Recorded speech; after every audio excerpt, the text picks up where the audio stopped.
Hello and welcome everyone to our webinar today. My name is Sebastian Schmitz. I'm guiding you today through the whole program. And before we are starting with the program itself, I would give all participants a few more minutes that they can participate here. We see already in our tool that many of you are already joined the session, but let's wait a few more minutes until everyone is here online so that we can start.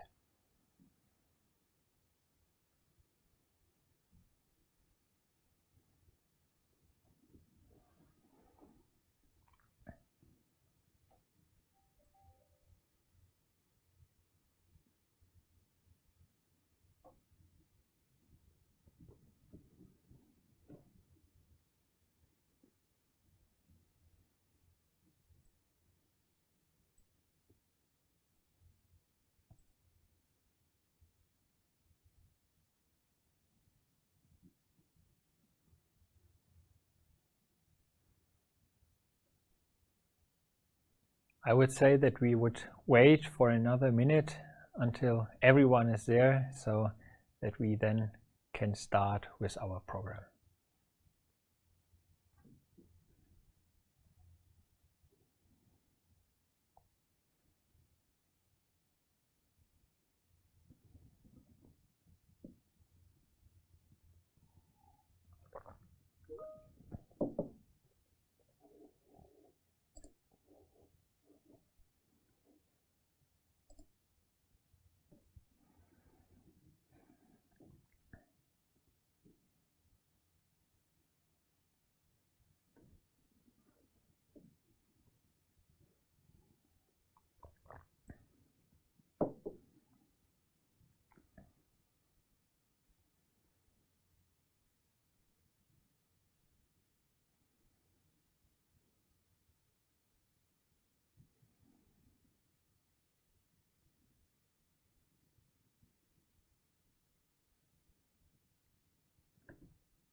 So, welcome everyone together here in our today's webcast.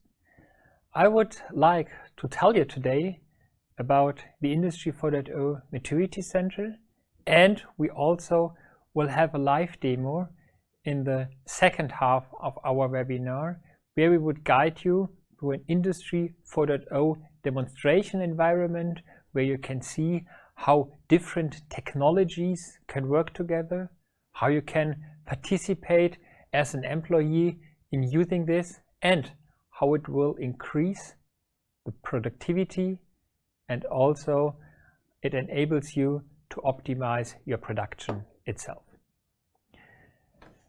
My name is Sebastian Schmitz. I'm today the host of this event. I will guide you through the whole program. And before I would like to start the company and also that environment here, let me give a few more points. First, I would like to thank two people who are mainly involved to set up this event today, who probably had already contact with you. The one I would like to thank very, very much for talking to so many participants of our event today is Jamil. Jamil is the Industry 4.0 manager at the Strauss Group. And the second person I would like to thank is Vishai, who has contact to many customers, even in the United Arab Emirates. And I would like to welcome all participants from all nationalities that they are joining today here, our webcast, and that we can use that time to talk about how to set up Industry 4.0. And I would like to mention a second aspect which is very important. For sure, we mentioned that we will have a live demo and that you can see a lot of different issues here. But we all know that the field of Industry 4.0, it's very, very bright, so we have to concentrate on some aspects.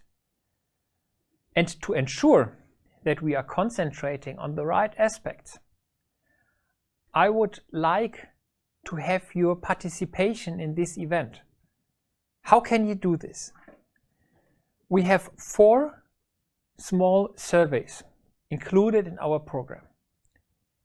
And I would really like that all of you are participating in those surveys, because it enables us to understand what is your motivation and also where's your interest. So what do you want to see, that we can adapt our tour here through the campus and also to the demonstration environment on your wishes. So if the survey starts, you will see on the slide a QR code. The easiest way would be if you have your mobile phone next to you so that you're able to use this QR code. If you're only following on your computer, you will find the links to the survey in the show notes beyond my window here. And the third aspect, if you would have any questions, can be technical questions, because there are some problems in following our stream, or coming from the content, that you want to detail something, that you would like to share your experience, or that you have a very specialized question on what we just had prepared. In this tool, we have here a Q&A function. So I would like to welcome everyone in using this function, so that we can also use this exchange of ideas, of knowledge, and also be able to mention your questions to answering this, and to have here a few good hours. Before we are now starting with the content itself, let me give an overview where I am from. As I mentioned before, my name is Sebastian Schmitz. I'm working as a senior manager at the Industry 4.0 Maturity Center. Our exact role I will introduce later, but we are located here at the RWTH Aachen campus. If you now think about a campus that belongs to a university, I know that many of you directly think about students walking here around. But if you would visit in a physical way here our environment, you will see very less students. But you will see big buildings where a lot of companies' logos are. And this is the main idea of our RWTH Aachen campus. So we want to have an area where industry and research departments can meet, so that they can share about actual problems, that the researchers are sharing where are new technologies or new solutions. So it's here some kind of an environment where a lot of innovation would take place, where companies will learn many different things. And even, as I said before, Industry 4.0 itself, it's a very, very bright topic. But if you will have a look from a technical university, I think that field is even much more brighter. So the motivation why the companies are participating here, it may different. Probably they have different topics why they are participating here. So what had been set up are the so-called centers. And each center has a specialized topic, and in this discipline they are supporting producing companies in doing their business better as they could it before. And we, the Industry 4.0 Maturity Center, are one of that centers, and as our name already named it, we are dealing around the digital transformation. But what does it mean? Why do you need a topic like Industry 4.0 if you are a producing company? Our vision is that we want to shape tomorrow data-driven enterprises for a dynamic world. I think with the last few words, I don't have to explain it. We have already a little bit more than 1 year Corona, and we all know that Corona is probably the main drivers of the digital transformation nowadays, and not anymore a CDO or a CTO. And it's also including here, what is our main vision? Why do companies need a digital transformation? It's not because that topic is, so to say, on vogue. It's more that you have to gain some business values behind this. So we say you can only get these benefits if you are able to do data-driven decisions. So this is our main goal. And as if we are talking about the digital transformation, I know you at the moment think about sensor technologies, data analytics, data models probably, how to integrate my different IT systems. Yes, for sure, those are all technologies, all topics we had to include into the digital transformation. And if I would summarize it, why is it necessary to include some of those technologies? It's because they have some kind of an economic impact on your actual business. And how high this economic impact is, or how exactly you can see it, this is depending on your business model. I think for many companies, they are talking about to increase their productivity, to produce more products at the same time, or that they're able to increase KPI like an OEE. And there are a lot of calculations behind. Many of them say you are able to increase your productivity by about 40 or 50%. So this already gives some kind of a motivation why to start with the transformation. But it can be also that you have in mind some kind of sustainability aspects to reduce the scrap, for example. Or if you are in a chemical industry, that you're trying to decrease your energy cost, could be from cost-driven reasons, but can be also from sustainability aspects. And you're also able to have a higher agility. What we mean by having a higher speed in changing products can be from an R&D perspective, that you're able to launch new products on the market, but can be also flexibility within your production, so that you're able to produce many different products with a lower volume at the same machines. And it's also, if you summarize everything, that you're able to increase your revenue, and this is also why company can grow just by using Industry 4.0. The main question is, what are the typical companies that want to start with their transformation? So what are the companies we are in exchange?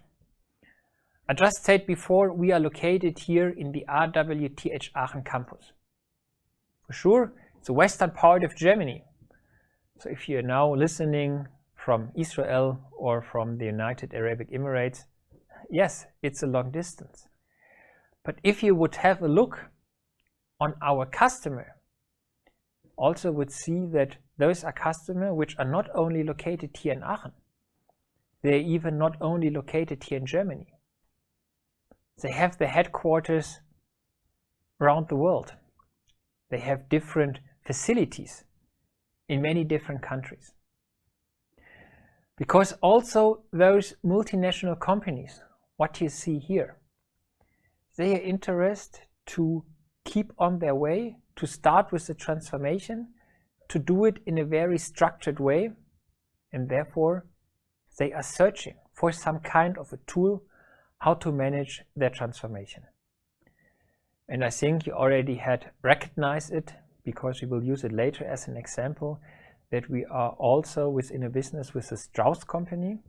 This is why we had met Jamil, and we had already done there a few projects. I will share some experience later on. And before I would talk about our approach, how we are supporting those companies, what you saw on the slide before, in managing their transformation, I would like to ask you to participate in our first survey, that we can understand what is your motivation in starting with the transformation. And I would give you around 2 minutes that you're able to answering the questions. So the link, you can directly use your smartphone with a QR code scanner, or you're also able to click on the link that you see in the show notes.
Probably a few details, as you're already answering your question. We are now over 150 participants, so welcome everyone for joining here our session.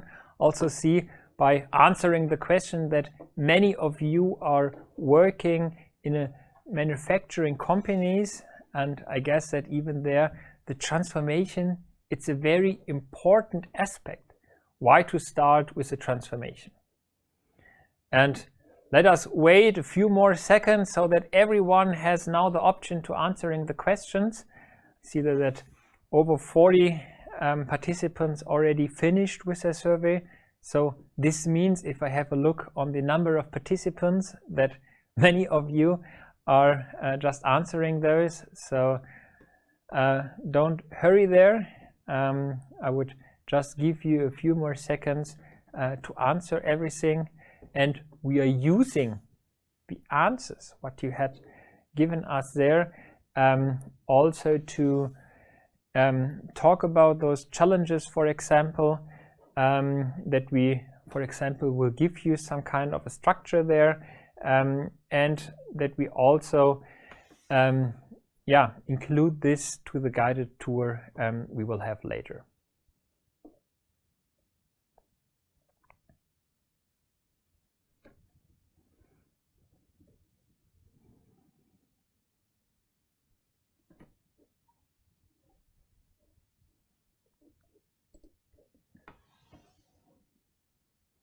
So even if some of you are at the moment still filling out that survey, let me just move on with my presentation. If you are still on that, please end it so that we had all information here included. It will help us a lot in structuring that process later on. Another question would be, what is the agenda for today? So what we are talking about. Already mentioned, and I think this was some kind of a motivation why to participate, that we will have later on the live demonstration. So we'll have someone who is walking around with a camera to our facility here, and we'll show you how to use here different Industry 4.0 technologies. Before this, I would like to say a few words about what is our understanding about Industry 4.0, because this is very important if we are talking later about the demonstration. And also a second point, which is very important, and I see in negotiation with many other customers that also the skill level of the employees will change in the future. And I would also like to talk about this topic, give you some kind of advices here, how to change this and how to use this within your structured way of the transformation. And in the end, we will have a Q&A session. So all the questions you are just writing down in our Q&A function, we will answer there. For sure, I will have a look in that tool even at the time we are talking here. So if it would fit to the topic we are discussing, then I would also directly ask this question and answering it also. So, what is our understanding about Industry 4.0? I just said in the introduction that our overall vision is to have a data-driven company. But what does it mean? For sure, if you're a data-driven company, you would use a lot of KPIs. You would probably have a lot of dashboards within your production environment. You will have some kind of digital reports the management is using. But if I now have a look on typical situations which occurs day by day in a normal producing company, what does it mean?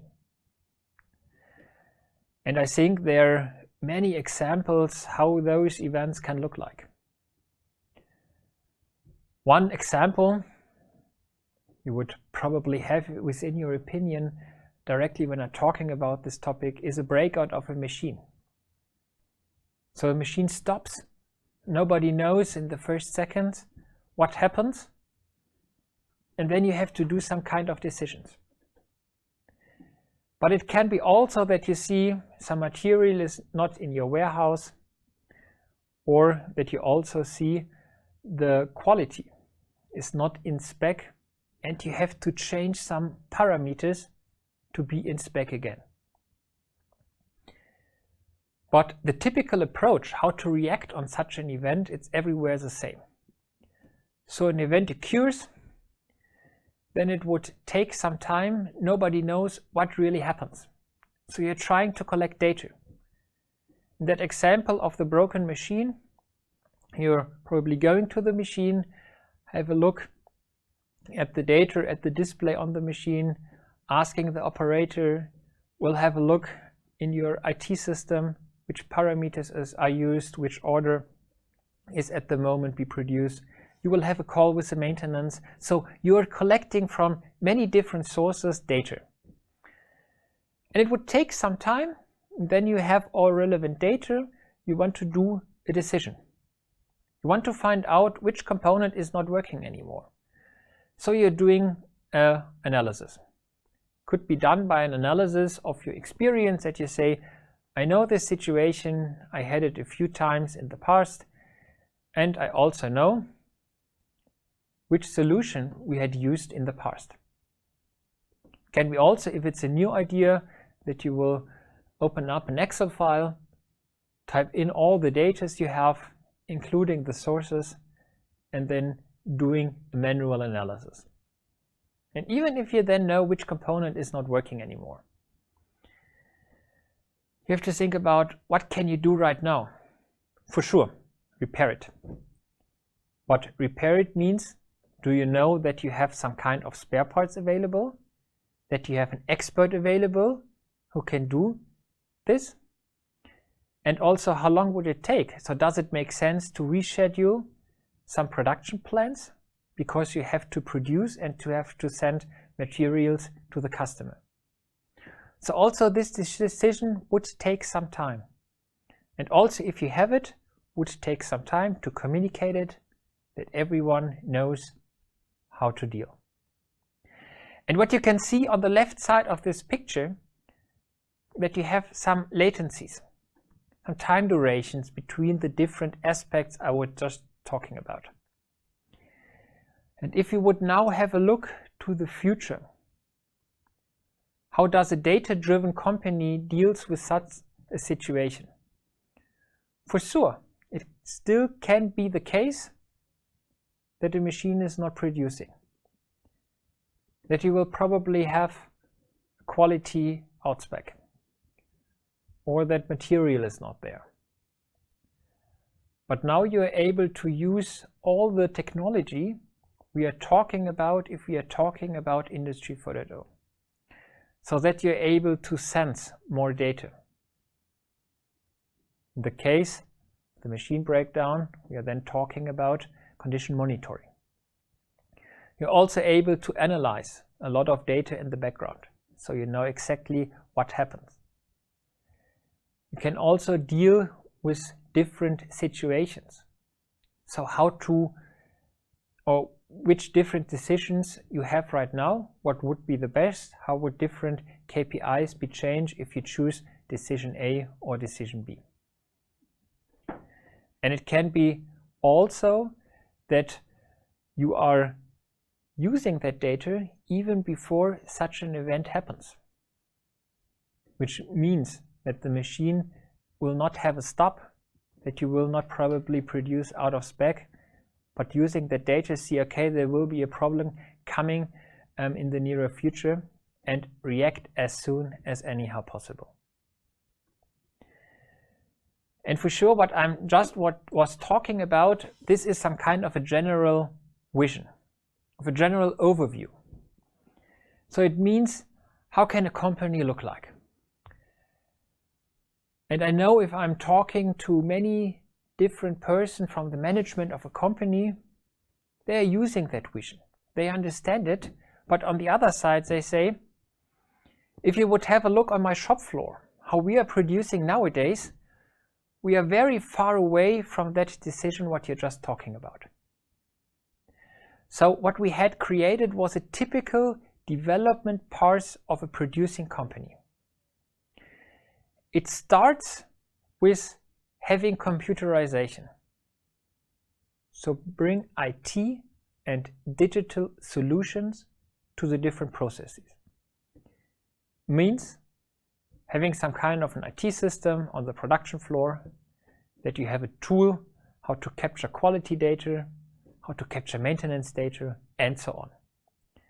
I know that the most of you would say, we have it already. We have our IT system, we are having there the data. So in many, many cases, computerization is already finished by the companies.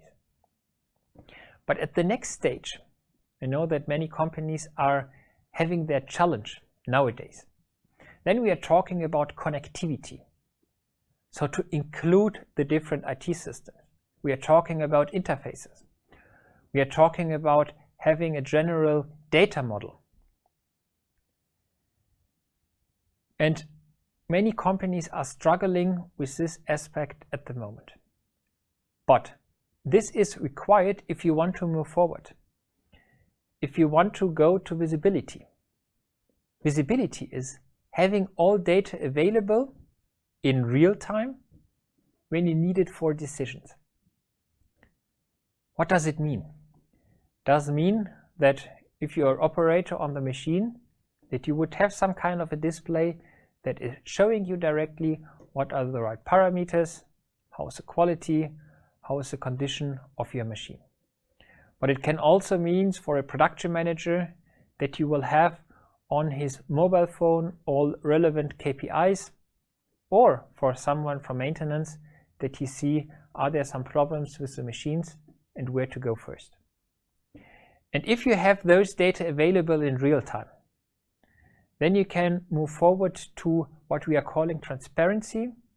So to be able to analyze those data, finding out what is the root cause between different events. And then moving forward to what we are calling predictability. So using that pattern which you had found out already on transparency and predict it to the future. It's quite similar what the Weather Channel is doing every day on television, because they had collected over the last years many data. And nowadays they are measuring new data, probably from some kind of a satellite or some other sensors, and they are now able to say with a very high likelihood what will happen at the next day, so how will the weather be. And it's quite similar to the situation you will see on a production floor if a company reaches predictability. Probably not having a 14 days forecast. But just think about what you can do if you have a forecast of a few hours. If a machine is telling you, I will have a problem at 12 o'clock today. So you would be able to react even before that event occurs. You can already plan some kind of maintenance activities. You can rechange your production plan. You can probably stop the machine before, and so on and so on. And then we are talking about the last stage of Industry 4.0. It's called adaptability. If you already know what would happen in the near future, and if you have a lot of data what happens in the past and how you had react on this, why can't an IT system do the decision for you? So already plan the maintenance activity, plan how to change production parameters, and so on and so on.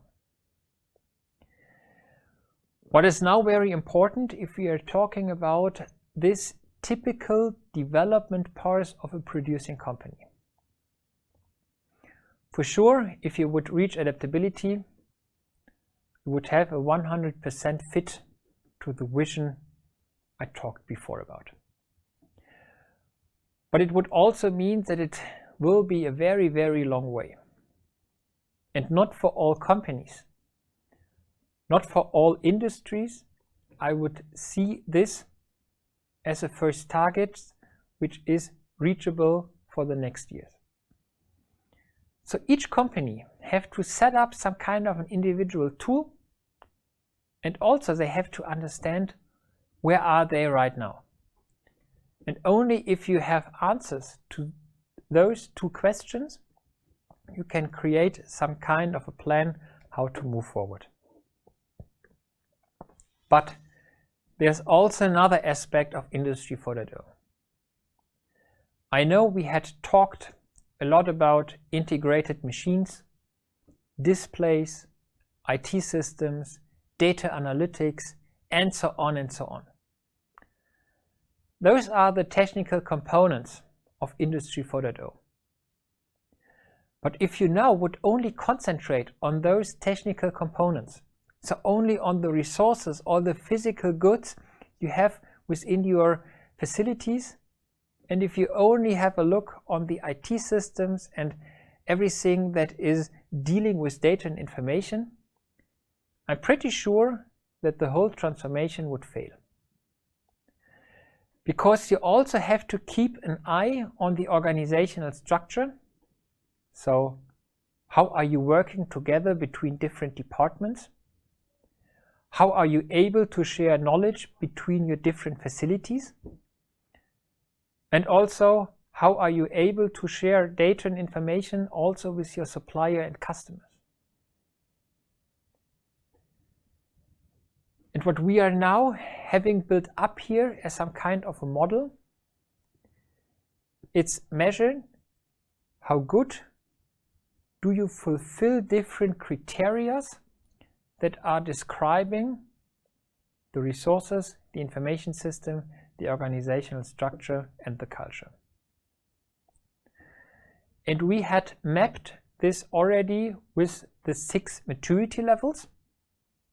so which is explaining the typical development parts of a producing company.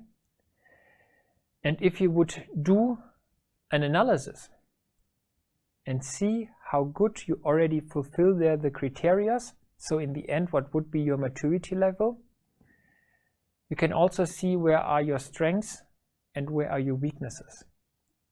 And by analyzing the weaknesses, you would also see the gaps. What you see here, it's only an example. Haven't seen something in reality where the company is only concentrating on the resources, on the organizational structure, on the culture, but missed a little bit to develop their information system. But I think this slide is very good to explain how we are supporting producing companies. Because with that model, with that structure, we are able to identify where is some kind of a gap and defining different activities that enables you as a company to close this gap. So to bring that orange point from the information system to a higher maturity level that all 4 areas are balanced. And let's not only talk about this in theory. Let's talk about a practical use case. And I said it already in the beginning that I have to thank Jamil for making so many marketing activities for this event here today. And I know him since a few years right now, because the same model which I just explained, we had used it in the Strauss environment and supporting Strauss with a digital transformation. Let me go there a little bit in detail. What exactly had we done? Before we are starting with an analysis, we had done there what we are calling an expert training. So we trained them what is important for the digital transformation. We also trained them how to use our tool so that they can support us and that they also be able to talk to their different facilities, scheduling their plan, scheduling their analysis. And then we have chosen 3 of their plans and did their detailed analysis. I was very glad that the first one was before Corona was a topic, so that I was able to fly to Israel, and it was a very nice visit there. So the first plant we had done on site, but afterwards we had the problem with Corona, with all the travel restriction, and even it wasn't a problem to do those projects in a remote way, because many of that component doesn't matter if you do it on site or remotely. And on the other side, we already had there some kind of trained person, because we had done this expert training in the beginning. And what we had developed are 3 roadmaps for 3 of their facilities. And now if you think, okay, it's one company, for sure, all plants are following different business activities, they are producing different products. But in the end, many of the parts you will see on the roadmap, they are similar to each other. So what we did already, analysis on the level of the business unit and departments, even had there a look on the processes which are not taken place in the plans, like the overall planning, and also be able to summarize the roadmap and say, okay, hey, that are activities you have to solve on a corporate level, because it's influencing all plants within your company. And on the other side, there are also activities where we had to say afterwards, okay, this is some kind of a singular problem. For sure it's important to solve it, but solve it on a local level, probably have also a local level be responsible for doing this project. And this is how we had supported Strauss itself. And I know that a lot of you already had some kind of a discussion with Jamil, And I think he's also very much convinced in using this very structured approach, because this approach, it's not developed by ourselves. It was developed by a big consortium under the umbrella of the acchen. So that organization who invented the term Industry 4.0 around 10 years ago. And we are, so to say, the official partner of the acchen in using this approach and supporting producing companies in managing their transformation. Let us have a more detailed view how exactly we are following this approach at the different plants. For example, we had there one plant that is producing chocolate. And if you would now go to a grocery in Israel, I think you will find many of their chocolate products there. And in all other facilities, the approach was the same. So we are starting with what we are calling a gap analysis. So finding out where are they right now, a little bit similar to the picture what you saw before. We did there what we are calling a strategy review. So finding out what is their direction, what is their target. I explained the target before just to reach some of the maturity levels. But in reality, it's much more complex. We also derived a roadmap, so said in detail which projects are important and which are not, and also what is the right sequence to reach the targets we had defined in the strategy review before. And afterwards we are able to do a ROI calculation, so that we're not only presenting what is the right sequence of the projects, but also to mention what would be the business outcome if you're starting with some of the projects itself. Now, let us have a look on the different parts here of the project, starting with the gap analysis. You had already seen the picture, which is more explaining the structure, a few minutes ago. This is a more realistic picture, how a typical result can look like. Before you just start to read, those are not the results from Strauss itself. But it's similar in how we coming to those results.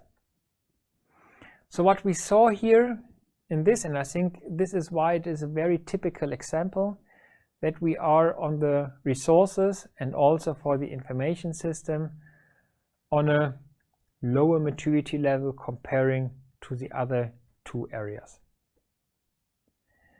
So it means that they are already challenging with making integration between the different technologies, between the different IT systems. And you also can compare it to the organizational structure and to the culture. So we are trying to describe what is the actual maturity level. How are we able to measure it? Behind each of that 4 areas, we had defined different capabilities, where we say those capabilities are important if you're doing your digital transformation. And by a very structured approach, by doing some kind of interviews, and we're doing those interviews to all relevant processes you have on site, then you're able to measure for each capabilities how good are they fulfilled at the moment. And if you then summarize everything, you're able to have an overall result for one production plant. And you can directly see where are the strengths, where are the weaknesses, and also where are the main problems which you have to adapt in the next months and years.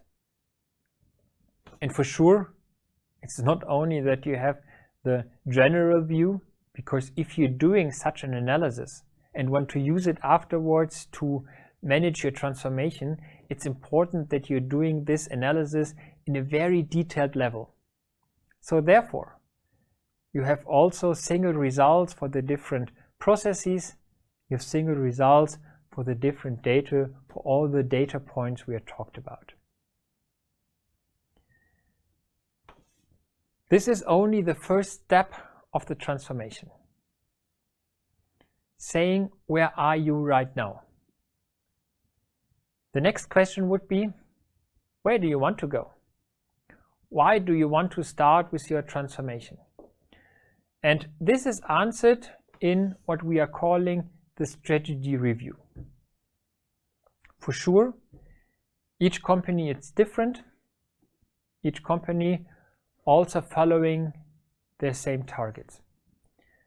But in the end, coming from our experience over 100 of projects, we can say there are many very typical targets the company wants to reach with a digital transformation.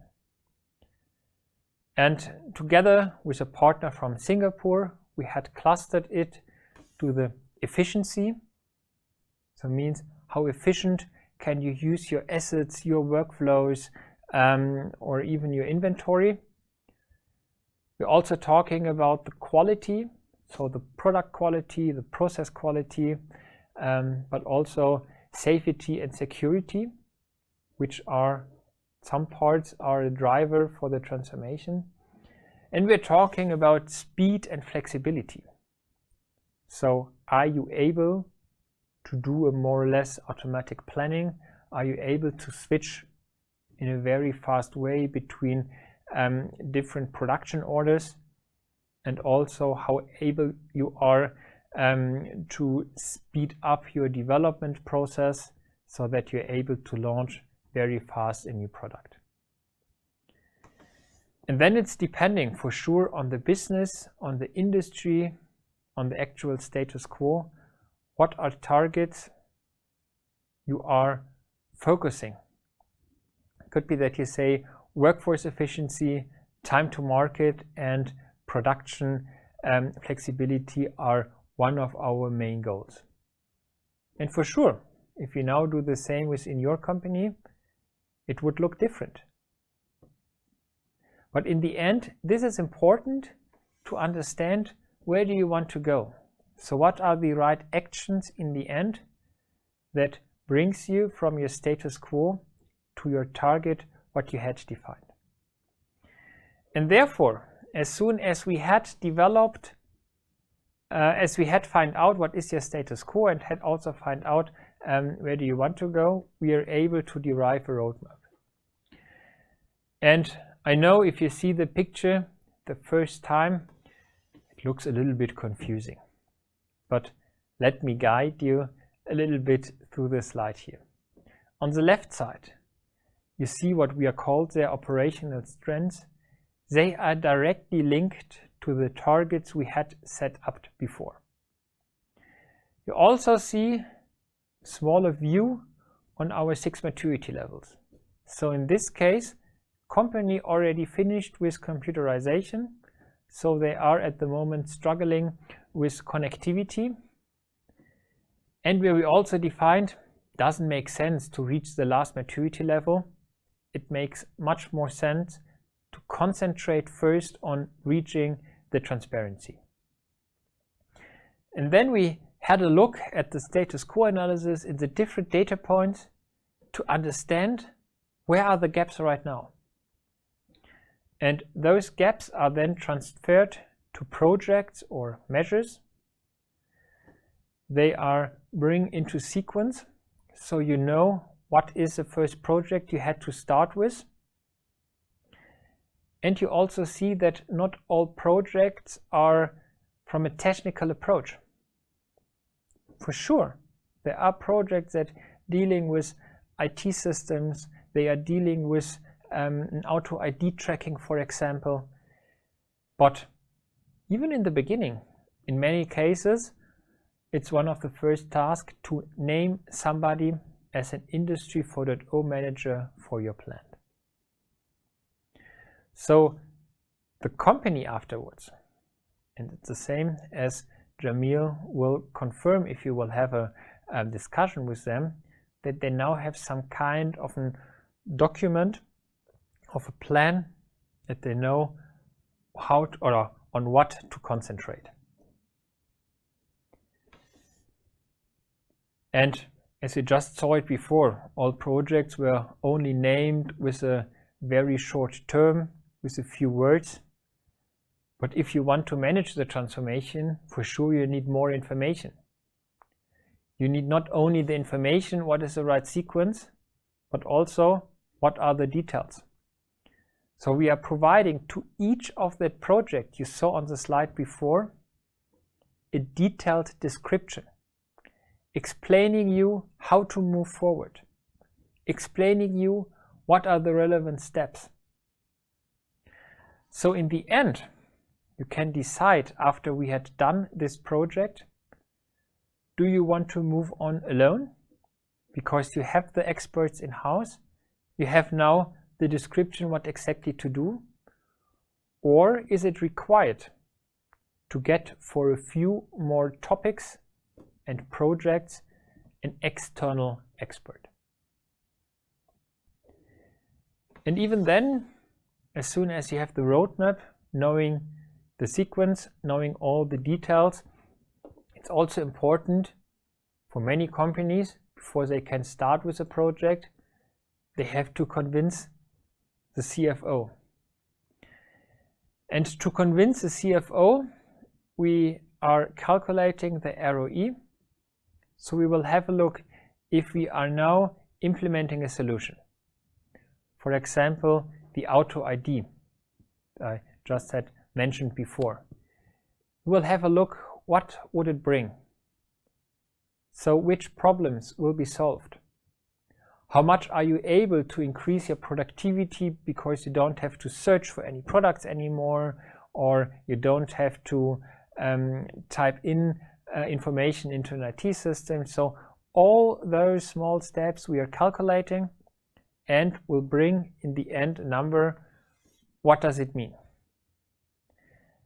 And we have a very huge database with different solutions, with different efforts, what it can take place. So therefore we are also be able to confirm it, to say, okay, this is some kind of an average that you're able to increase your productivity by 5 or 10% with this or this action. So in the end, what you will get, it's different cases, different situations, and then you can decide internally, does it now make sense to start with that project itself? If you will now have a look on this general approach, the question many of you will have right now, how long would it take to start with a gap analysis and to end with a roadmap or even an ROI calculation? For this approach, we are calculating about 2 to 3, maximum 4 weeks per plant. So it's a very fast approach where you have very fast first results so that you can start with implementing the transformation quite soon. On the other side, if you now think about a company like a Strauss, like Mars, like ZF, one of the biggest automotive company, they have a lot of plants worldwide. For sure, they can ask us to do it for each plant. But in the end, they also want to do it internally because they want to build up a team that is able to do the transformation internally. And if we are talking about a lot of different facility, it would also save cost if you do it internally for sure. What we have developed, it's an online platform. And with this online platform, all who are using the Industry 4.0 Maturity Index, they are guided through the process. Even we, if we are going to a customer, like to Strauss, we are using our platform. because it makes us sure that we are following that standardized approach, that we have it in an objective way. So even if you would include another team, they will get to the same results. And also, if different partners or some kind of internal or external consultant are using this, they also will get access to our platform where they can answering the question, where they also know, okay, what are the right measures they have to do right now. And if you are using this at a company working on a global level, in a global environment,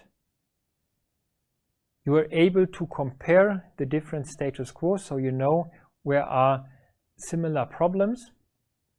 You also know where are plans that are developed in a higher stage than others. And also, if you then derive for the different plant roadmaps and comparing the roadmaps between each other, you would also see where are some common gaps, where are projects I have to solve on a business unit level or even on a corporate level because it affected all companies. So this is a normal approach.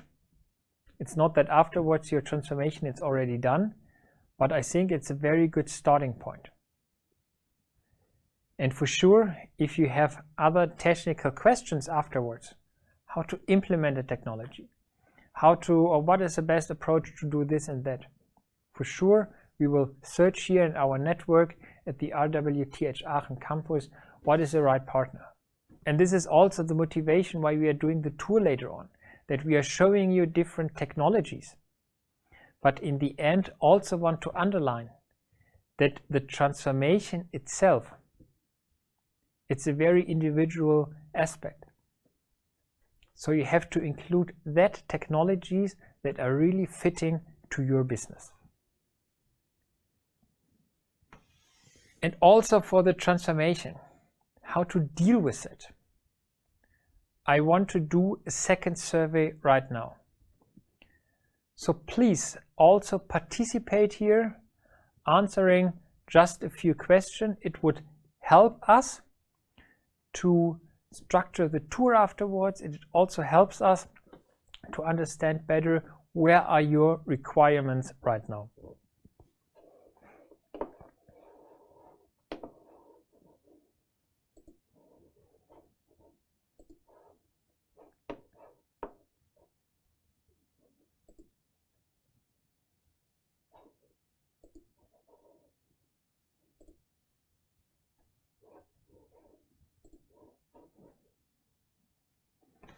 Yeah, and again, you can do it with your smartphone directly using the QR link, and you can also click on the link you will find in the show notes.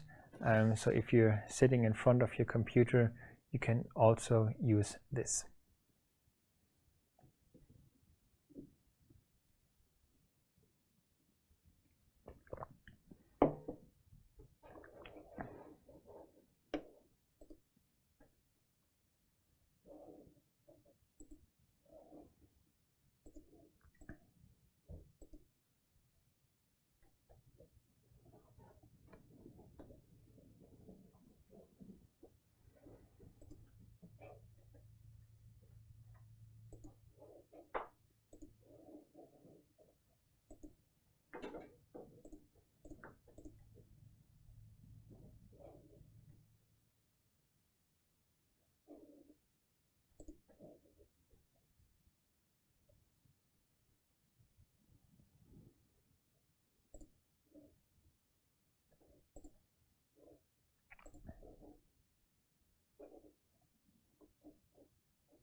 Not yet the answers there, so I would wait a little bit more so that everyone can answering the questions here, and that we can use it to have a very clear picture where are you right now.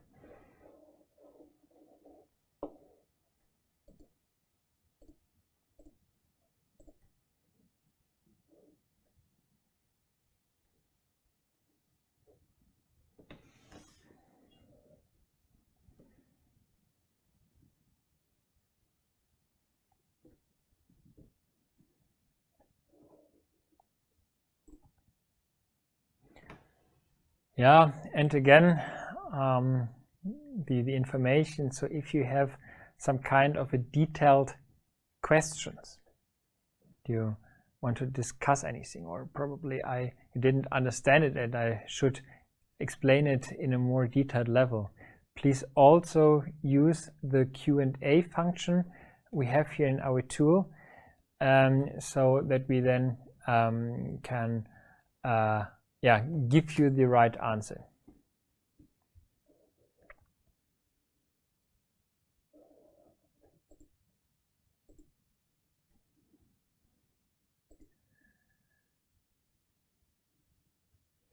I just saw that there are a few problems with the forms itself. So even if not all of you can answer this question right now, let me send this link after our webinar to you, so then you're able to fill it out and then send it back to us.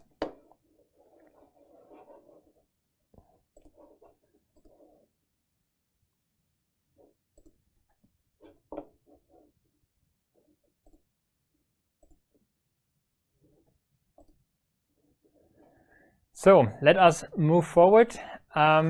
I just mentioned before that Industry 4.0, it's not only about technology itself.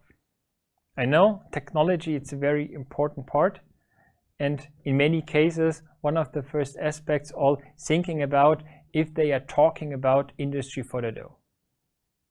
But as soon as they want to implement anything, it can be some kind of mobile devices using for maintenance. It can be that you will have a new system, even ERP system, or some kind of new dashboards.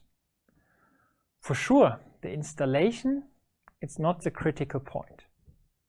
You can do it. There are enough experts in the world. But you also have to teach your employees how to use it.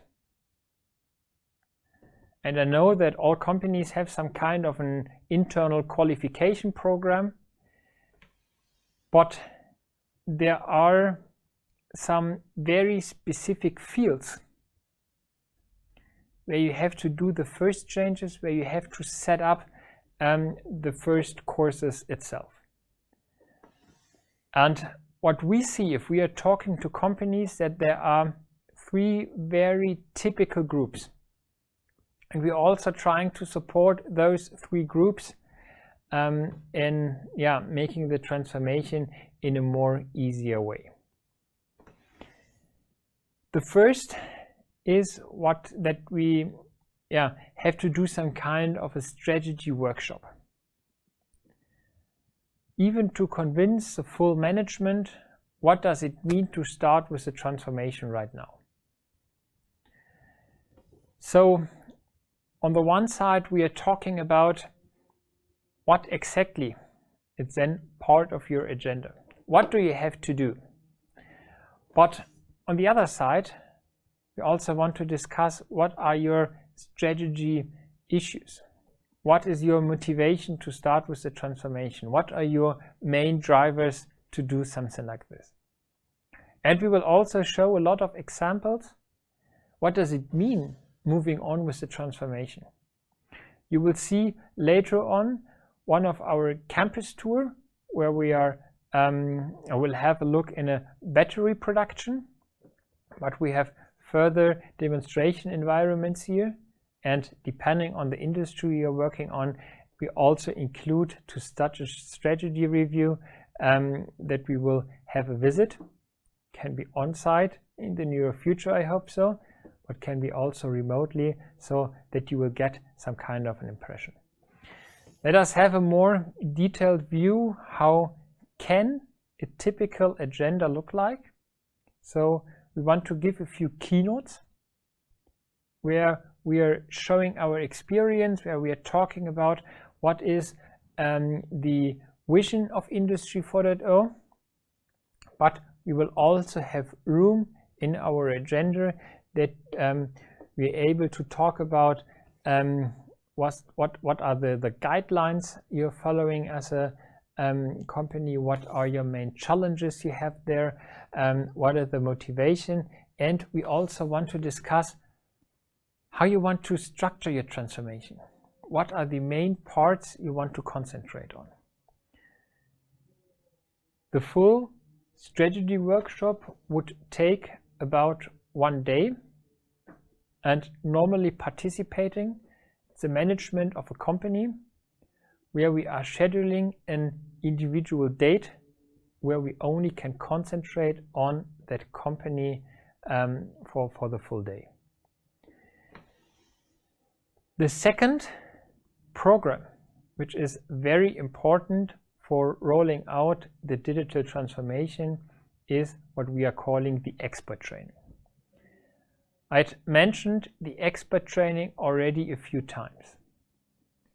Strauss, a small group around Jamil, they had participated at an individual extra training before we did the status quo analysis, because they also want to learn how to use our maturity index, how to ask the right question to the different head of departments there, and able to use our tool in the future only by themselves.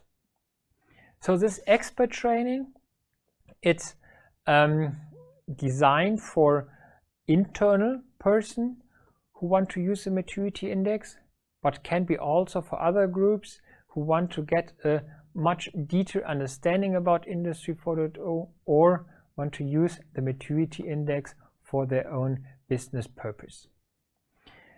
It's a program we had designed for 2 days, and also this, it's available to do it on site at the moment. So let us also have an overview here about our expert training. So it would take place in English, and in the end there are 2 ways how to conduct such a training. The one is that we will have 4 times a year general training, so where single person can participate. The next will take place in 2 weeks. And the second option is that we are designing an expert training specialized for your companies. Yeah, like we had done it at Strauss. So 4 people of Strauss, they got the training, so they choose an individual date where we did this training only for them. So we could also talk about their individual needs, their individual function at the training itself. And it's then a 2 days approach. So here the agenda for the next training, which will take place in 2 weeks on the March 2nd and 3rd. So it's an approach where we are not only talking about the theory behind the maturity index. For sure, it's required to understand it, but we also had prepared a case study so that you are using that maturity index. So the approach I explained before in a smaller example for sure, so not like a big large company, but that you can do it the first time. So doing alone the gap analysis, doing the strategy review, doing also to develop a roadmap afterwards. And in the end, you will get a certificate, which means that you are an experienced user and be able afterwards to use also our platform and having access there. What is the third option? How we can support companies? If you now think about a role like Jamil is, so he is responsible for the whole Strauss company as an Industry 4.0 manager. So its task, it's not only to develop a roadmap for the single plants. He is responsible for the whole program, for managing everything. So starting with a strategic outline, where do we want to go? It's dealing about where are the plants nowadays. It's also responsible for including different technologies, for including different IT systems, and it also had some kind of interfaces how to change the employee qualification program, and also how to set up a change culture within my company itself. Also, therefore, we are offering there a course so that people can learn how to use it. Let us also have there a more detailed view on this. So we called it the Digital Transformation Expert. It's a certified course by the RWTH Aachen University. So we'll get international credits for this. So it's accepted worldwide. And we will have one which will take place in English, and hopefully it will also take place here on site. So we had scheduled a full week starting from September the 27th to the October 2nd. And let us have a very quick view on the program itself. So it's a little bit like a summer school. So we are starting with strategic outline. On the first day, we are talking about the potential of Industry 4.0, how to move forward with this. But we had also include many other topics like how to do the data analytics, how to calculate the ROI, how to set up an organization for the different projects, and so on and so on. And also, we are including external experts. So experts who are working in the many different producing companies, who had already a lot of experience how to move on with the transformation. So they are sharing their knowledge. They will say what works very well in their company, where are probably some gaps which they didn't expect before. So therefore, it's a very interesting option. And if you now have a look on all of our 3 courses, the question is, how can you participate? For sure, you can visit our homepage where you have the possibility to register yourself, but we would do it in the same way as we had done it before. So also we had set up here a survey. Just had to take a look that this survey will work. So I would like to ask you again, even if it doesn't work the last time, sorry for this, but this one will work. So you will have access here to the link, and also you can mention there if you have an interest to one of the course. So you can have a chat with one of us afterwards. You will get further information and also be able to register yourself. Also, it's possible to join with your mobile, and it will be also possible to use one of the link you will have in the show notes.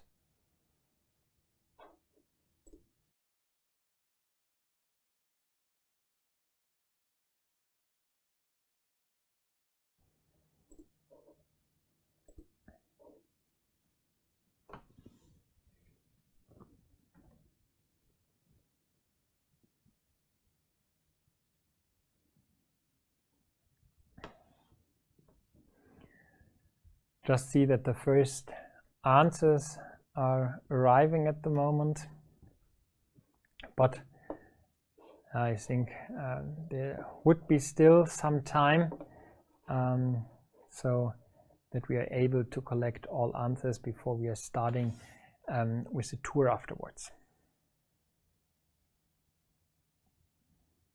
Hope I can see the same number of participants answering this search survey as they had done it for the first one. Only if all have answered, we can move on with the tour.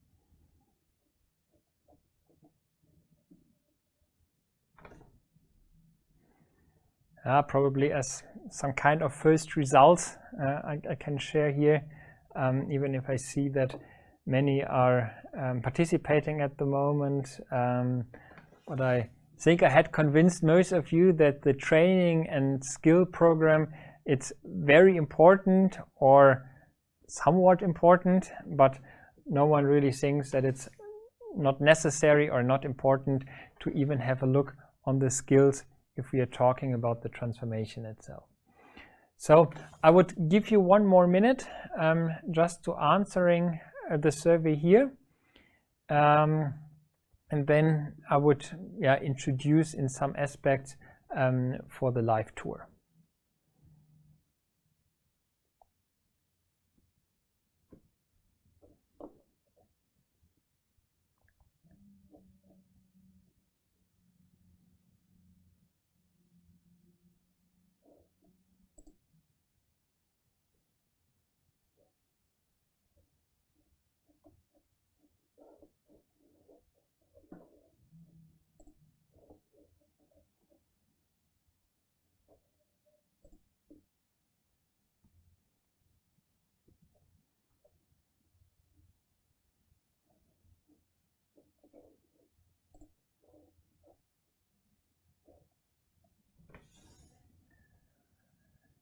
So even as some participants are answering at the moment, let me give you a few details how we are moving on at the moment, because the next agenda point would be now the live demo tour. We would just make a short break of 5 minutes so that everyone can grab a coffee if you need, some biological break if you want. You will also see it here in the main screen, how long it would take until we are back here. And then I would directly introduce one colleague who is doing or who's working as a guide today for us, and then showing you our demonstration environment. You can also use the break for sure. Answering our survey would be very important, and we would be very thankful if most of you are answering it. And then I would say, let us see back in a few minutes, and then starting with our live demonstration.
Hello and welcome back here now to our webcast. Let us start directly with the live session. So I would like to introduce my colleague Dima. He should be in the session right now, and that we can start with the virtual tour right now. Dima, can you hear us?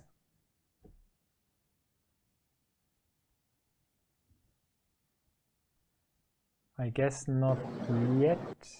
Now you can hear us. Dima, can you hear us? I can hear you. Yes, can you hear us fine, Sebastian? Yes, thank you. So, Dima, the Perfect. stage is yours. Thank you very much. I'm happy to welcome you here today in the self-help environment, which I think fits quite well the theme of today. My name is Dietrich Baumann. I'm working for PTC, a global solution provider for everything digitalization. I will walk you through a bunch of solutions that we are using here in this real-life infrastructure of the self-app. And also, just as a starting point, maybe we'll quickly go through what we are doing here. So, as I mentioned already, we are a global company. You can see by the distribution down there on the right side, we are running our business over Americas, Europe, Asia Pacific. We have multiple R&D locations around the world. In particular, a very big one in Israel, a very successful one. So a lot of our R&D leadership is actually based in Israel, but also in other parts of the world. So we have quite a broad offering, and today we're focusing on the experienceable parts, let's say, and this is going to be mainly industrial IoT and augmented reality for the factory setting in particular. As you can see, we're dealing with many verticals: automotive, life science, industrial, electronics, and high tech, and are already around for a while on the market. So I wouldn't like not to use too many slides, but maybe as a core theme for today, you can't drive a digital car, you can't fly a digital plane, you cannot do a lot of things without actual physical products. So I think that's also part of the things that we are evaluating together with colleagues from I4O Maturity Center. Not everybody should become an Uber, not everybody should become an Airbnb.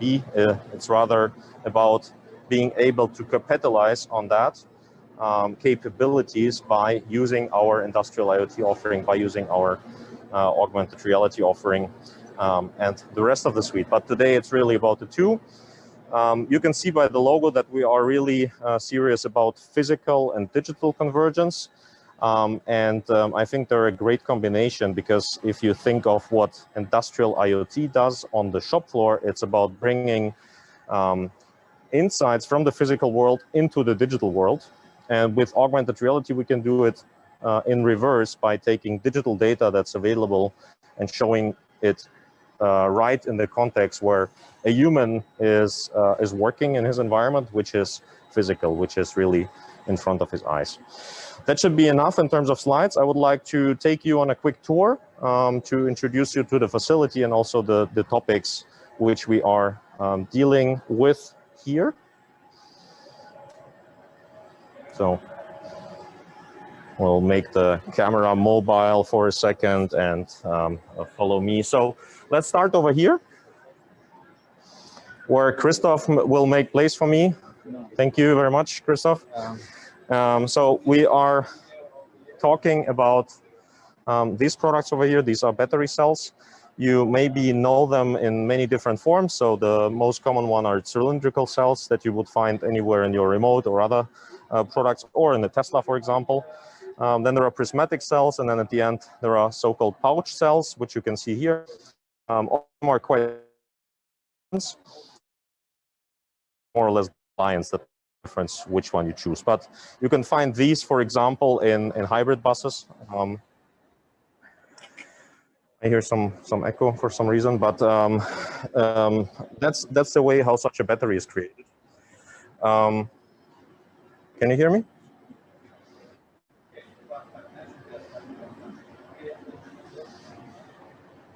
All right.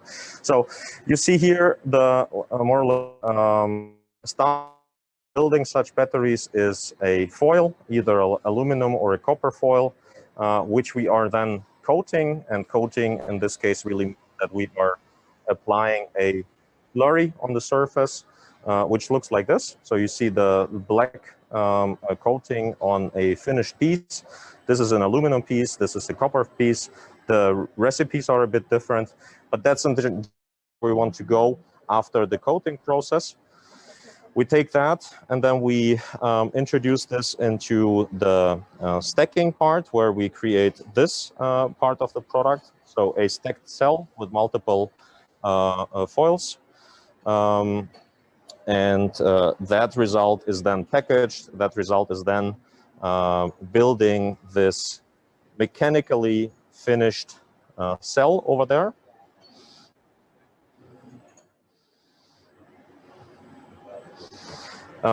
We can go to the start of the line.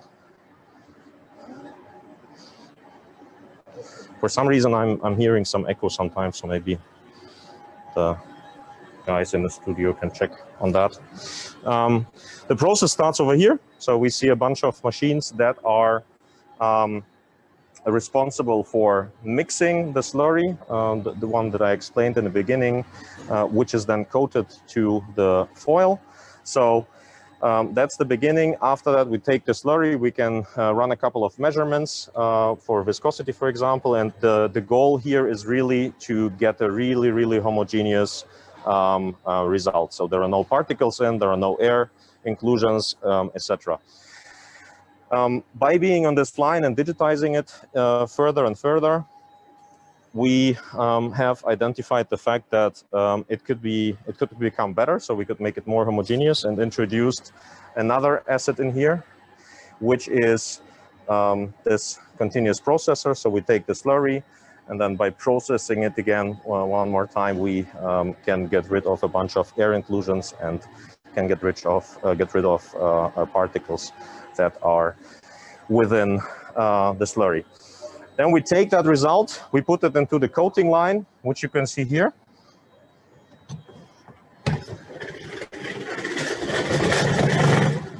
So that's really the heart, let's say, of the process. With that, I mean the fact that we are putting in the slurry and then we're coating it onto the foil. And there are different techniques to dry that. And the interesting part about this is that you cannot make the result any better if it's already worse here. Yeah? So it doesn't make any sense to continue processing the slurry, continue processing the coating result if you know already here that it's bad. But how do you know? And for that, we can take a look at the end of this line, where we see the battery production. So at the end of the line, we're measuring different things like thickness, we're doing some vibration testing, and we have multiple vision systems in place that are responsible for analyzing the quality of the surface. So if there are scratches, if there are air inclusions, if there are particles in there, we can know about this. And as you can imagine, the earlier you know, the earlier you can react. So we go back to the theme that Sebastian have been talking about in the beginning of the session. The earlier we get digital information that are reliable, that are helping us to file decisions, the earlier we can step in and adapt to that, maybe change the process parameters or change the recipe, or maybe in the worst case say we don't finish the batch. It doesn't make sense. There are a couple of additional steps over here. For example, we have the cutting machine over here. So with that, we separate the foils into individual pieces and make sure that from now on, we're working in a discrete environment. If you go back for a second, then we can also take a look at the stacking process over here. That's where we put in the individual pieces that are cut for cathode and anode. We're separating them with the separator. And then mechanically, the cell is mostly ready. The final process steps are the two behind us. So on that side, we have the packaging area where the cell is coming in through the gate. essentially the contacting happens, the welding happens, the packaging around the cell comes into the game, and all of that is supported by this arm over there, by the green FANUC arm. And the last step mechanically is happening over here, where we seal the cell and where we put in electrolyte. And from that point in time, the cell is mechanically done. What's interesting though is that there are a bunch of different processes kicking in after that. So formation, which are chemical. So there is not too much you can do about this. You just have to wait. And only weeks later, you can judge on the quality of the cell. So imagine that you can only measure the result so late. And with this, it makes a lot of sense to be able to predict it. And that's something that we're working on here in this environment. I hope the stream is working for all of you. Maybe a quick confirmation from Sebastian.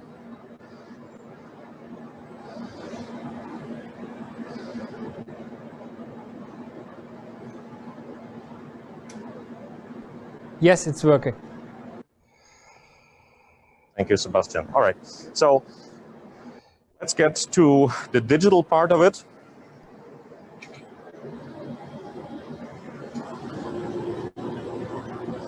And for that, we're going to be sharing a couple of slides to explain you a bit the challenges that we've been working on.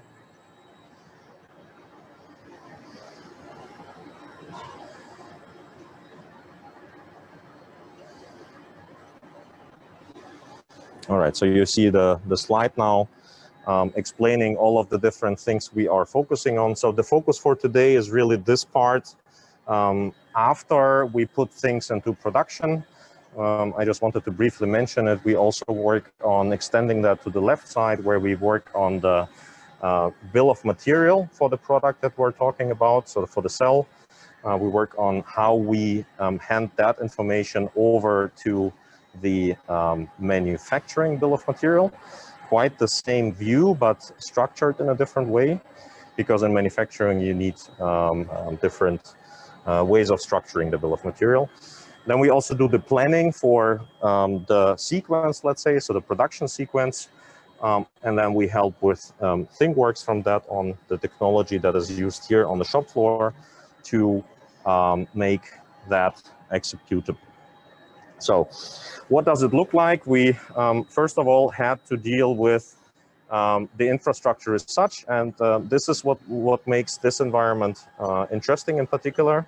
We had to go through all of the stages that Sebastian mentioned in the beginning, meaning we had to first make sure that the equipment is actually speaking. Some of the equipment was speaking already to us.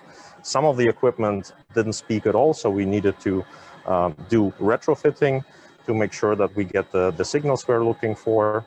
Other equipment was speaking from the beginning, but we had to adapt to the protocols it was using and so forth. And this is the reality. Yeah, so the reality is not that a factory is speaking a unified language from the beginning on. The reality is there are machines that are 20 years old, there are machines that are 30 years old, and to have a holistic view on a factory, we need to make sure that really the solutions are scaling to this size. If we take a look at it with even more details, then we've got all the adapters in place here, all the PLCs and the interfaces that they're using. Long story short, we create a unified view on top of that by the use of our thingworx industrial connectivity suite, selecting the right protocols.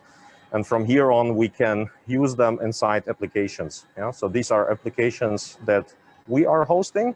These, however, can also be applications that others are in need of. For example, MES providers would rely on the data that we could send with OPC UA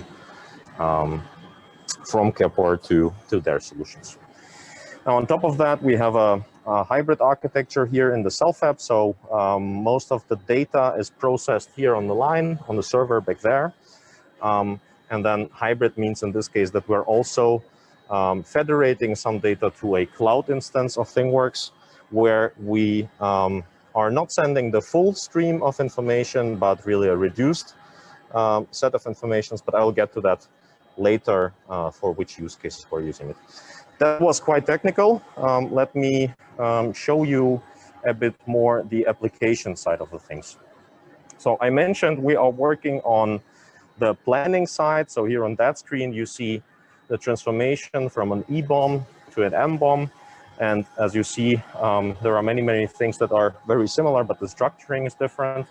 From here on, we can also include a planning in, let's say, the factory layout and place the right sequences for the manufacturing process on the right equipment, map all of them together, and then make sure that we create the traceability. So should there be changes in the parameters, the mixing recipe, let's say, then we can easily adapt onto that and really can see what is the impact. Yeah, maybe we need to change equipment to accommodate those changes in the recipe, or maybe not. And that is something that we can do easily by creating this full view on the information.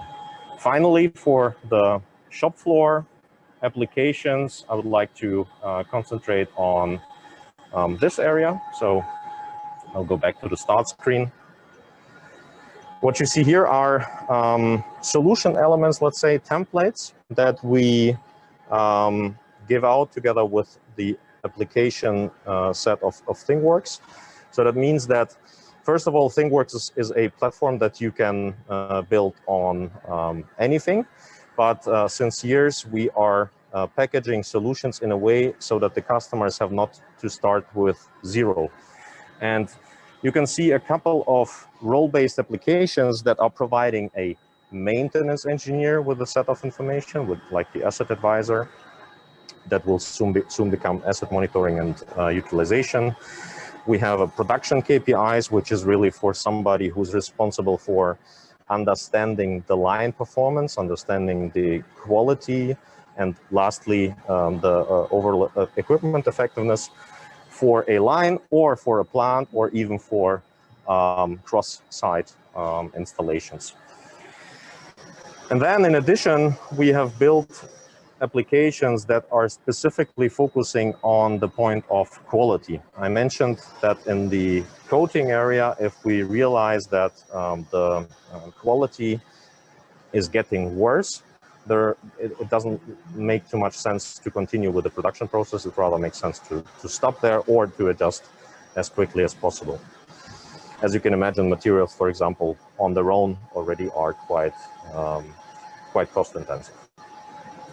So what do these solutions look like? First of all, I mentioned Asset Advisor as a tool for the maintenance engineer. So on here, we basically have a list of all the equipments here in place, stating their model number, stating their serial number.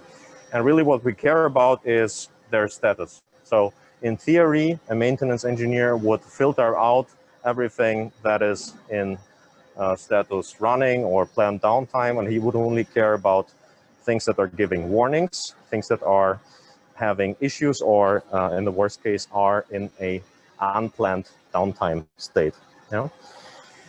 Let's see what we can get in such a case. So we have our continuous mixer that I've introduced you over here a while ago, and we see it's in status running. We can go into such a asset. We get a detailed description for its uptime, its availability for either a week or a specified time frame that you like to see.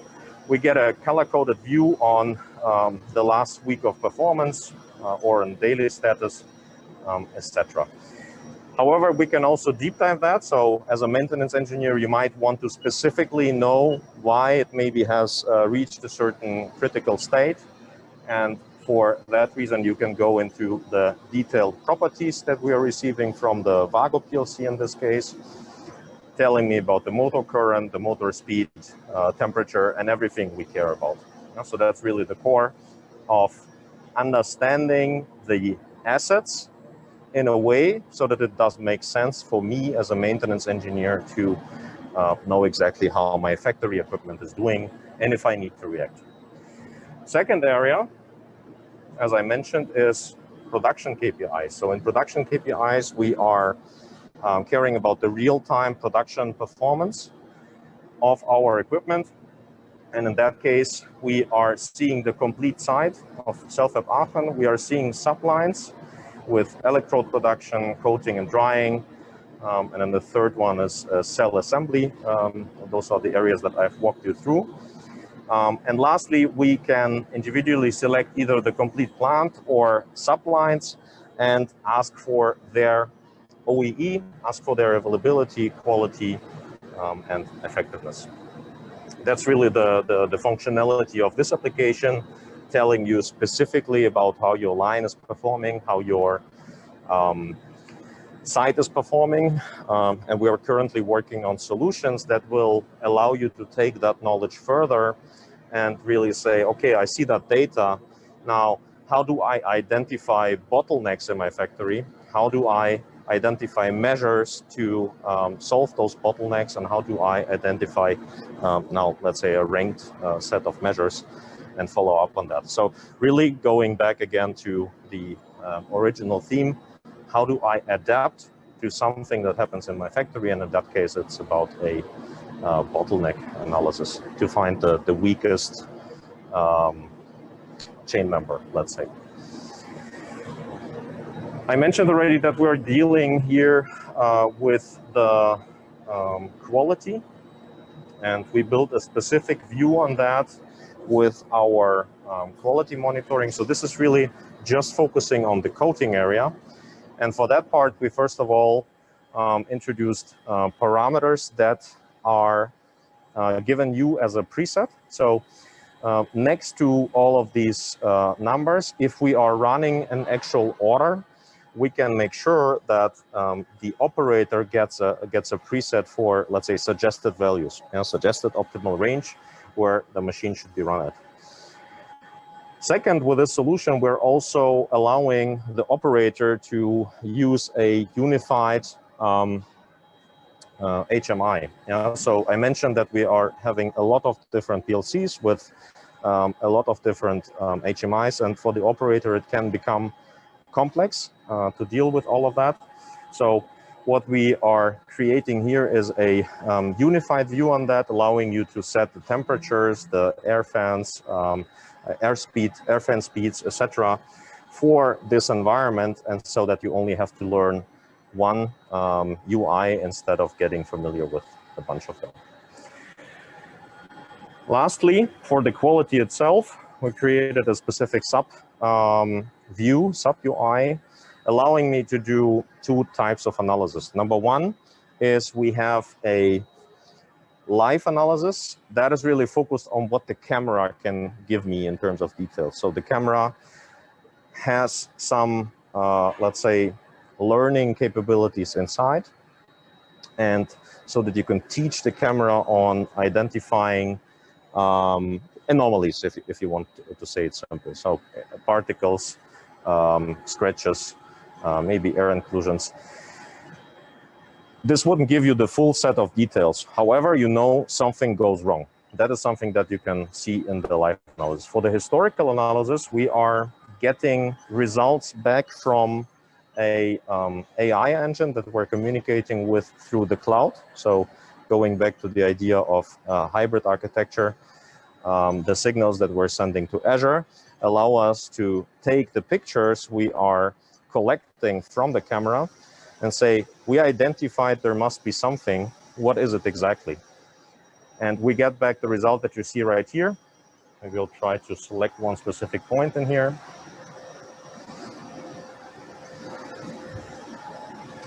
So if I, for example, select a specific point on my map, then thingworx is looking up the right picture.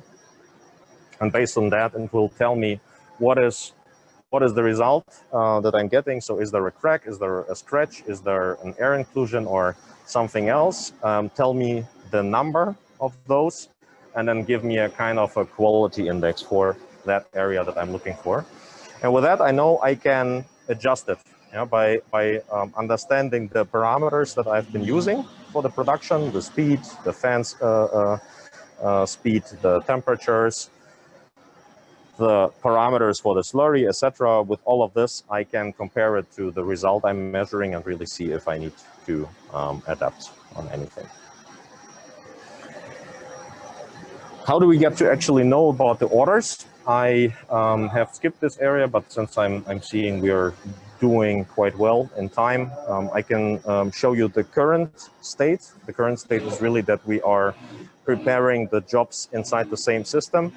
The reality in the market would look a bit different. We would mostly use a ERP system sending us data for the order preset, and with that data we would then feed our application to know about this. But right now we're running in that way, and as part of the job order, we're also communicating the sequence of steps needed. We're communicating the materials to be used, and with that set of information, we can run such an order. It looks like this. So for such a order, we can display work instructions for the operator that start with the mixing preparation in this case. So we see all the detailed information. We can include videos. We can include visuals, so 3D visualization. We can also follow up on the process parameters. So for example, we know that we should be running the mixer with a certain speed, and we know that by going through the work instructions. So we see also the, let's say, planned time for performing that step, planned speed, planned other parameters, and we can also compare them with the actual parameters that we're measuring from the equipment. And if it makes sense, we can also warn the operator, say, you're out of range, you should adjust the equipment before going further. That's the execution part. One last application that I would like to show here on the ThingworX set is a partner application from a system integrator out of Finland. They're called Elisa Smart Factory. With that solution, we're basically getting more or less the same information. However, it might be very useful for you to get it in this way if you are not in the environment. So if you are maybe monitoring multiple factories, you're comparing performance across multiple factories, then something like this that gives you a live display of the factory equipment. You can understand the material flow, you can understand the way the sequence works, and whenever you want, you can select specific items, specific assets, like again, the mixer, and really see, okay, how is it doing? Do I need to react on anything, or is the performance fine as it is? So really just a different view. Again, very helpful if you are looking at this factory from a remote location. And as we all know nowadays, this is quite a interesting and important capability. All right, so far we have seen ThingworX as an industrial IoT suite for dealing with manufacturing information on the shop floor. I would like to show you a different way of working with such factory information, and this is by using augmented reality in place. So for that, I will quickly take my iPad. I will try to transfer the information through the camera.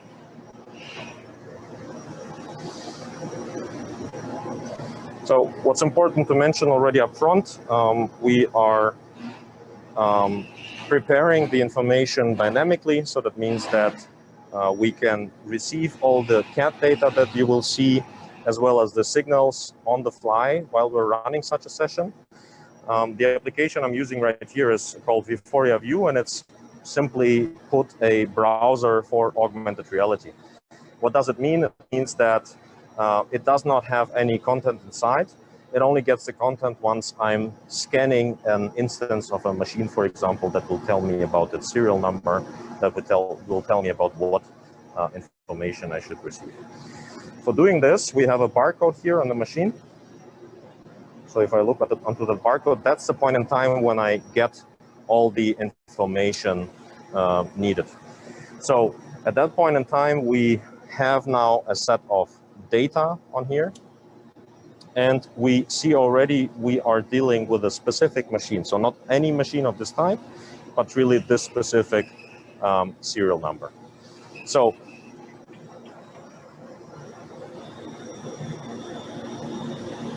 what we'll do now is the application is guiding me to where to look at. And with that reference, I can simply point it onto the machine. And you see how now digital content is snapping to the physical environment. And with that, I can overlay the information quickly. Yeah, so we really see the current performance. We see the current speed that's operating. Right now it's standing still. We see the temperatures that we're measuring. You can use it as an interactive manual, if you will. So you see those points of interest here, for example. I can select those points of interest. And we see, what is that? That's a product output. That's a temperature sensor. That is a 2 co-rotating shafts, etc. We can get specific information by tapping on the I button over here. So we get the model, the serial number information for further lookup. Or we can even jump into the full manual. For a long time, I was wondering, why should you put the manual inside a augmented reality experience? The thing is, this is specific. So this is really specific for that exact installation of this machine and not just showing anything. Lastly, we can run interactive manuals. So if I close that for a second and just hit play, we have created a sequence to show how the disassembly of this quite complex geometry here looks like. Yeah, so we see now that upper parts being removed step by step. Right now it's running in an automatic sequence, but you can also make it run in a step-by-step fashion where you confirm each and every next step. And in a couple of seconds, we will get to see why it was worth creating such a detailed experience. That's mainly because how complex the actual procedure is. Yeah? And with this, I mean, we have many, many parts inside this housing which are looking identical. There you go.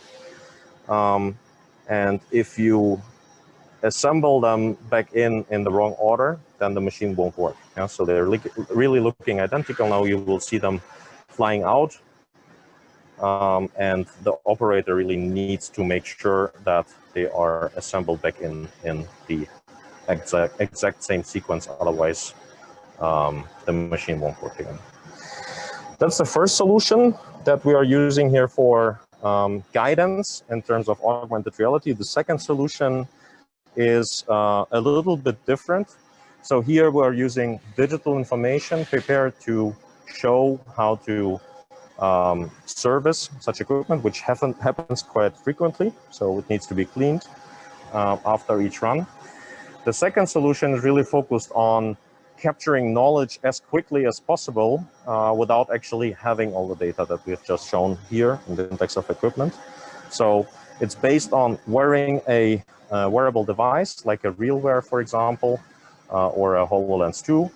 And based on that device, we simply follow an expert as he does his procedure. So he's wearing the device and really goes to the machine, says, step 1 is push a button XYZ. Step 2 is remove the housing. Step 3, and so forth. And the result is something that looks like this. So we're generating a automatic manual. I'm not sure if Enrique is showing the screen share now.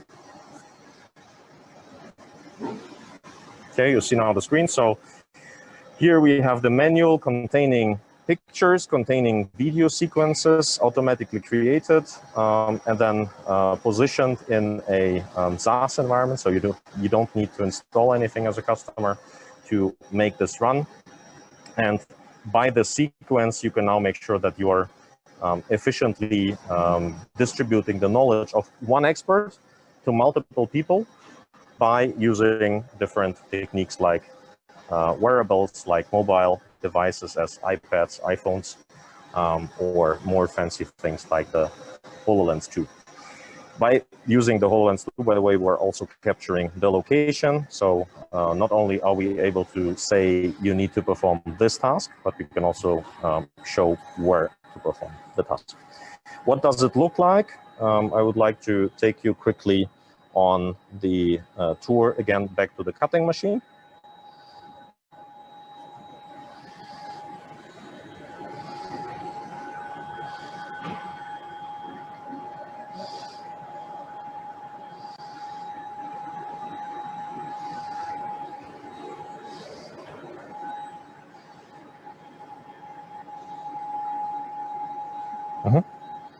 Okay.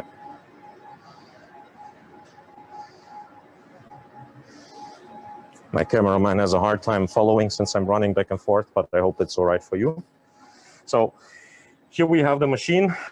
It's used for multiple purposes. It can be used for stamping, or it can be used for cutting out the foils. And to be able to switch between the different kinds that the machine is supporting, we need to do a tool change. So it's quite a complex procedure. As you can see here, it's based on many, many steps. And if you would try to describe them just by using a Word document or a PowerPoint or something else as a PDF, it's quite time consuming. So instead, we created this interactive manual, which allows you to just hit start and then go through the different steps that are all looking, let's say, identical in the terms that UI is presented, UX is presented. We can include videos. So as you see, this video will show how the front cover is removed. For some reason, we're using the bandwidth with our streaming, so it should actually load way faster. But I think you get the idea. So it's a step-by-step guidance explaining you for each of the steps what to do, mentioning also areas where you need to put in caution, mentioning areas where you need to do checks, etc.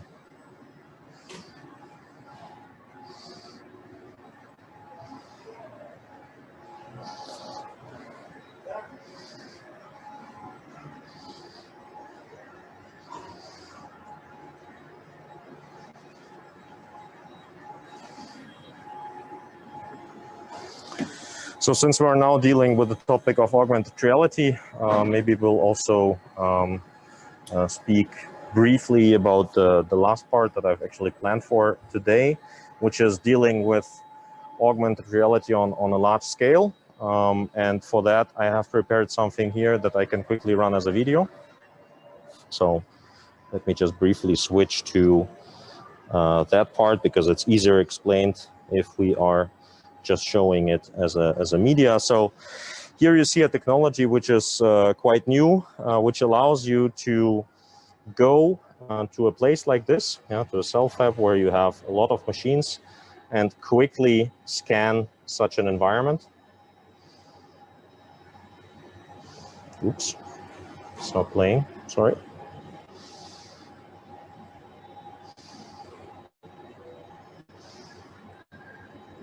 One more time.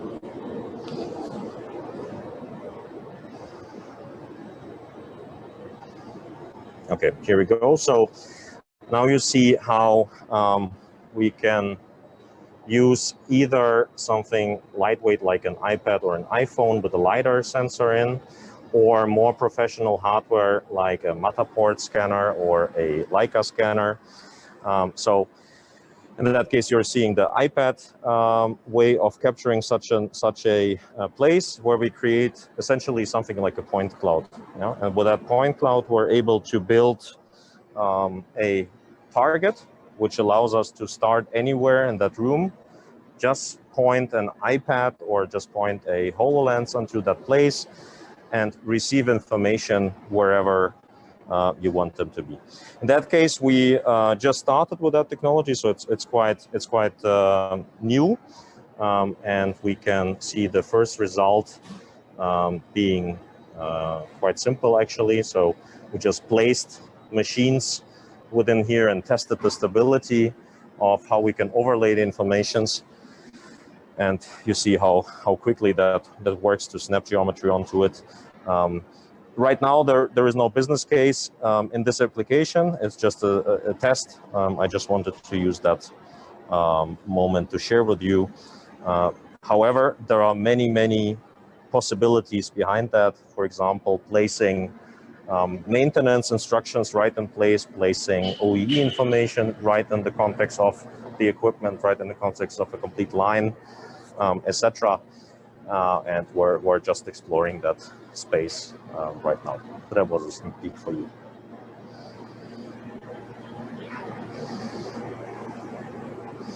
I realize we are finishing way earlier than I was planning it. Sebastian, did you want to add something? Yes, we have a few more minutes, so you can use it if you want. If not, you can also come here to our studio so that we can answering questions from the participants. Yeah, that's up to you. So for today, I was rushing a bit too fast. Sorry for that. I hope it was still valuable and you could get the content that I was explaining. We're a bit used to working under time pressure. So for the next time, I'll be more relaxed in that run through. So if you have something to show, do it. If not, let's start our Q&A session. Yeah, let's start with the Q&A. I will get up to you guys and see you in the studio. Good. Then thanks first very much for that guided tour. See you in a few minutes here in the studio. And to all the participants who are part here of that webcast, please use now the Q&A function so that we can go into some discussion.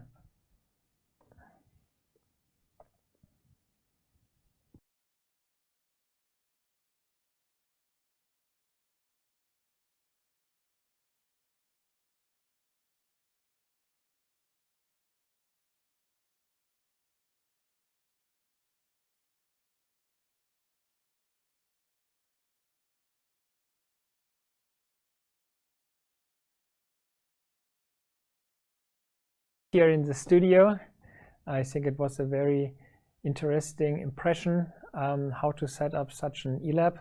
I think Dietrich Baumgart is coming in a few minutes also here to our studio. We would use a few more minutes that we can discuss with you how to set up such a demonstration environment, but also that we can discuss more on an individual level. What does it mean for your company itself?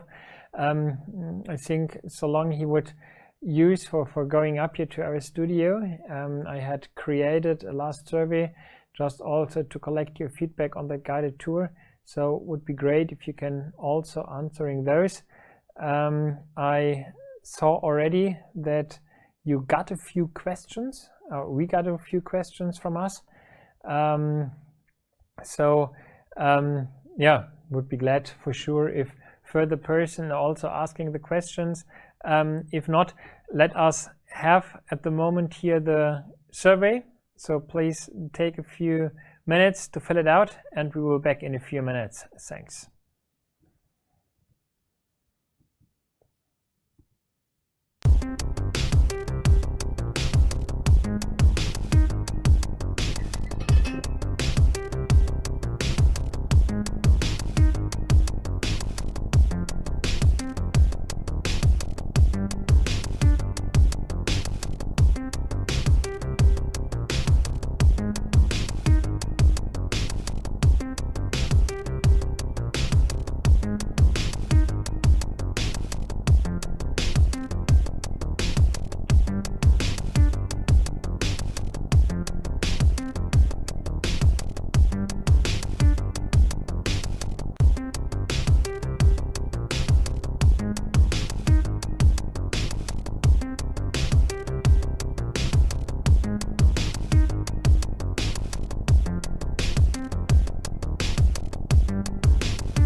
Good. Welcome everyone back here to the webcast. Right, as I promised before, my colleague here who just did the tour, so we can now ask him all that questions which are open at the moment. Let me start directly with one question. I think you showed a lot of applications. Can you give us an overview also which are here on premise and which are in the cloud? Mm-hmm. So that's a part where we're currently working in a transition mode. As of today, most of the application you saw are running on premise. So that means that we're capturing the data right on the edge systems. We are processing most of the data on the edge systems, except for the part that I've been talking about for the image analytics. So where we analyze the quality of the coating surface, that part is happening on the cloud side. I mentioned transition phase, so we're working now on elevating a lot of the content to an Azure cloud that we're using. So a lot of computing will still happen on the edge, but a lot of the business logic will now be wandering over to the cloud in that case. We're now talking even about the interface between having something on the edge and even on the cloud. It also means that you need some kind of a broadband. We also have here a question, do you need some kind of a specific network, for example, 5G or even fiberglass, or can you use your normal technology which is already installed at the factory? Yeah, so we're hardware agnostic in this case and also infrastructure agnostic. The purpose really is to work with what's in there. Of course, some of the settings need to be very accurate, like security, etc. Needs to be ensured, especially if you're running parts of it in the cloud later on. But being hardware agnostic also means that we need to be able to support older as well as newer technologies like the one you mentioned for 5G. With that also the point of edge cloud. There are some levels in between which you can also use, so mist or fog computing, for example, and that's something that we are also offering as part of our solutions. Yeah. When you now are connecting different assets like the machines, can you say a little bit how the process is behind it? Yeah, so in an ideal scenario, we have a PLC which is already speaking to some kind of a network, and it's open. So from that point in time, we just need to know which PLC it is and which protocol it's speaking, and basically use the connectivity piece that I've shown, Thingworx Industrial Connectivity or Kepware server, to select the right protocol pair, let's say. And once we have it in there, the connection into Thingworx is established more or less automatically, and from there also to OPC UA clients that are outside of our solution offerings, if it makes sense. We're not always in a perfect world, so sometimes you have to retrofit equipment, maybe equipment that is only sending analog signals. We need to add additional devices. In a simple scenario, this can be a Raspberry Pi. In a more professional way, we have providers that we're working with that can help also find the right equipment there. Sometimes it's about getting digital signals, but they're speaking old protocols, so we have to adapt to that. But that is a simpler game nowadays. I remember when we started in the Cell Fab, we also had to deal with manufacturers trying to establish their own proprietary protocols. I wouldn't say this is gone, but there are less and less manufacturers that follow that path. Yeah. But we see in practice a lot of companies which have old machines. How exactly are you doing this? So which technologies are you using to connect it? Yeah, that's really depending on the PLC in place, really depending on the purpose. Also mentioning, once you have a PLC, it doesn't, necessarily mean that it is able to, that's enough to fulfill all your purposes. For example, on the coating line, we were able to speak with the coating line from the beginning and are reading thousands and thousands of signals from that machine. But we needed to do a lot of work on integrating additional things like the cameras that are then measuring the right things we're looking for. So it's really a use case specific game. The technical part isn't necessarily the most hard one. Yeah, it's something that technologies nowadays can do for you quite quickly by selecting the right pair of things to each other. It's more the what do you want? Yeah, so what's your purpose, and based on the purpose, you can kind of select the right things as the next steps. Yeah, if we now have a look, I think there are more demonstration facilities, also different industries we are presenting there. What are other modules, other functionalities you're also offering, even from with PTC solutions? Mm-hmm.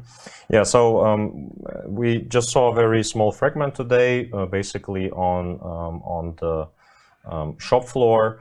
Solutions. We are covering parts where we're talking about the process industry as well in the building nearby. And of course, because of the PTC heritage, let's say, which is a rich one in the engineering and engineering to manufacturing handover, we're also still dealing with a lot of focus on the topics of PLM, digital engineering, simulation techniques, and making sure that we also orchestrate what we call a digital thread. So making sure that the departments aren't like creating information that's siloed in that department, but making sure that engineering to manufacturing to operation to service is a seamless approach, and most parties can benefit from the rich information created in other departments. Yeah, we have here one question. I think you're doing a lot of those tours, so I think you're familiar with that question. For sure, we have some kind of a greenfield approach here. Yeah, we just built up here the building with all the machines included. But how exactly are you moving forward if you're going to a brownfield? Yeah, I mean, the good thing about comparing greenfield to brownfield is actually the difference is just scale. So let's talk about a small company here on the campus, Ego. They have maybe 30 enterprise systems. They still have the same challenges. So it's the same thing of connecting PLM to ERP, ERP to MES, MES to CRM, etc. It's just they have 30, and a bigger company group might have 400. This is the scale difference. The approaches nowadays are quite similar though. So if we take it the way we create the connections between them, it's mostly lightweight web-based APIs that are now available in most systems, and which allow us to do that in a flexible manner. And the same applies to the factory as well. For a small company, it's 30 machines. For bigger companies, it's 30 plants. And that scale is the main challenge, because once a pilot is rolled out, you actually want that pilot to be distributed over all the plants possible, and that's really one of the main focuses that PTC in that case has, also in the programs with you guys, to make sure that it's working in scale and speed. Yeah, and I think therefore it's very necessary also to have some kind of a roadmap that you exactly know what are the different steps, and not only looking from pilot to pilot. Exactly. I just have you look into the tool. I think most of the questions are already answered. So I would say thank you very much for doing that interesting tour, also for taking the time and answering here a few more questions. And also to all the participants, I would say thank you very much for listening to take part here at our webcast. We would send you a few information after the webcast, and also the recording of the whole session is available within the next days. So if you want to go to any details, or even just to share it with a colleague, you can do it. For sure, if you have any further questions, please contact me, or also you are available, so that we can discuss even individual questions or even individual requirements. Thank you very much. I'm looking forward to talk to you at the next time. Thanks for having us. Thank you.